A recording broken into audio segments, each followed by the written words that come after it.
All right, so the first thing I want to show you is anybody can do this, okay? Anybody. This was my 5-year-old. We did this on Friday. Basically, I just coached him through it and he just did his own thing.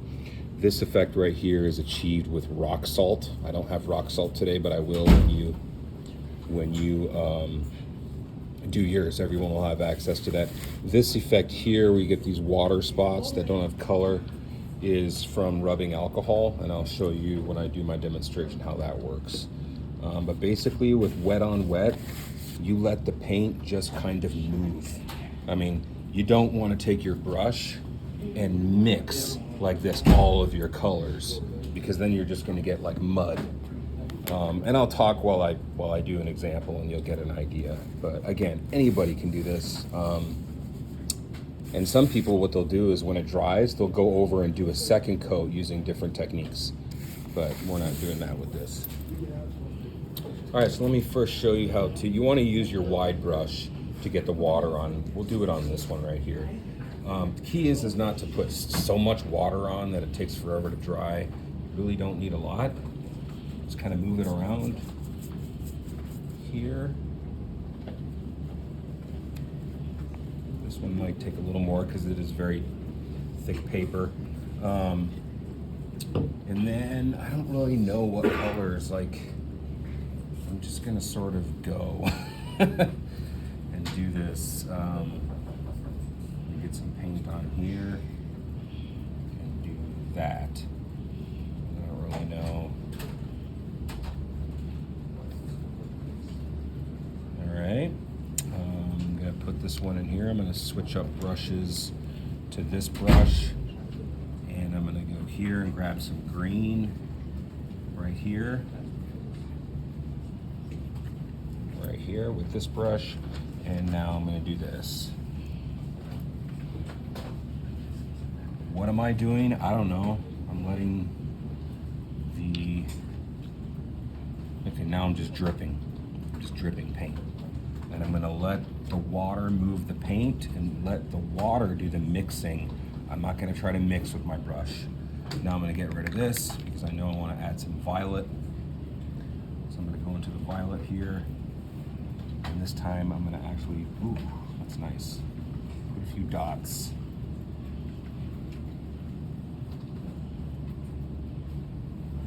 Creating your own texture.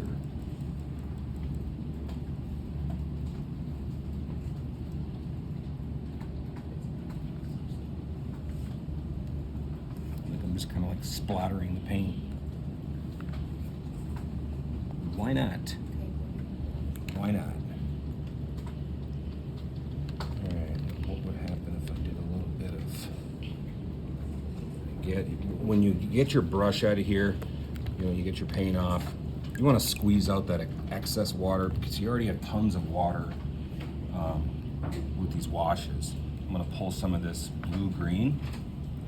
I'm going to load up here. And so we'll do that, maybe that.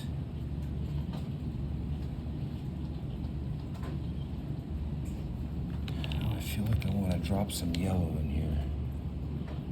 First, I'm getting that.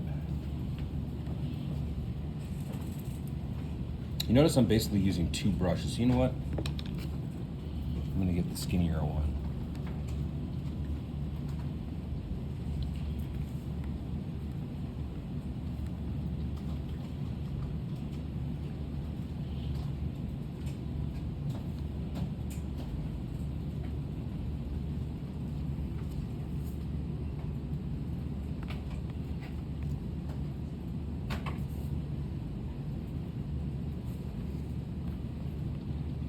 Okay, I think that's about as much paint as I want to put on in this step. But I do want to show you this rubbing alcohol and how that looks. You can see that the paper is starting to bubble up. That means it has lots of water on it, so we don't want to continue adding water. All right, sometimes some people they'll spray from up here, but I like to get right down and just put a little spritz. And you can see that water and color disperse.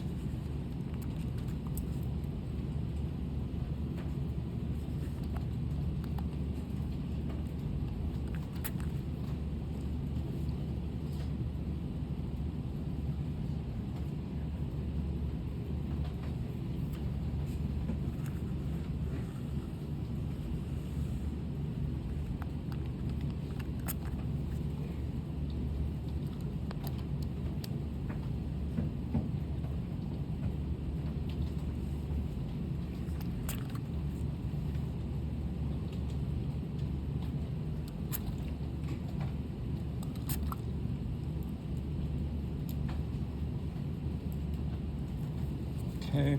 I'm gonna go back with a little more violet in that top left corner. Again, I'm squeezing the water out.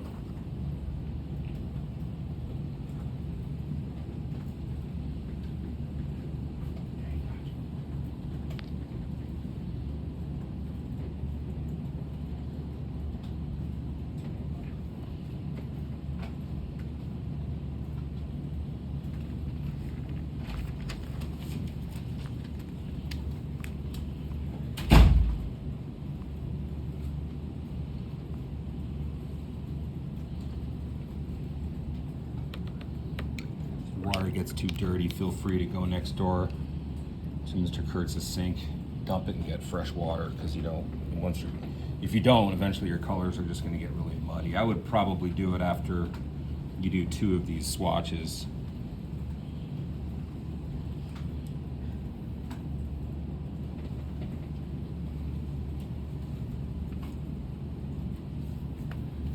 Dump a little bit of blue in here. There we go. Some nice color mixing. I just took some of the blue wash and dumped it in with the green.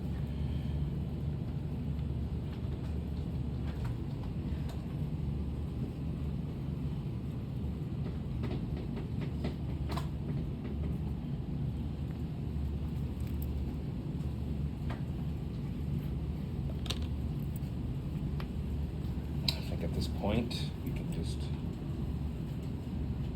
leave it. Maybe I want to do